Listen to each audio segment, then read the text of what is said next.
Sir, I have had the opportunity of going through the performance budgets which was presented to the House by different ministries.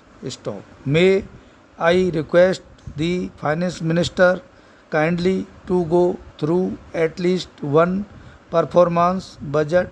If you want, you can go through the entire thing and see whether, in the case of at least one ministry, the performance budget has been really fulfilled or not. Stop. He must first satisfy himself. I, for one, at least can say that it does not give any correct idea as to what are the physical targets which they have set for themselves and how they are going to be answerable to the parliament next year when the budget is presented. Stop.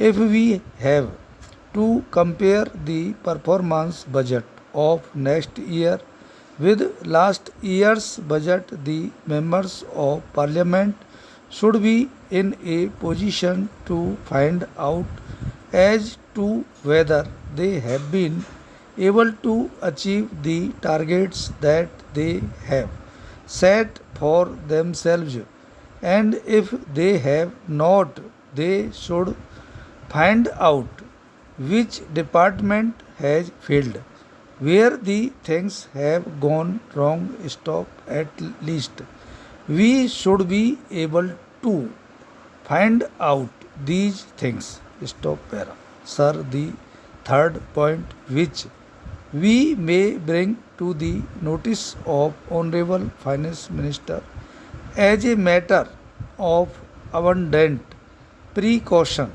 about the infrastructure facilities which are very badly required if we really believe in industrial and agricultural growth. Stop.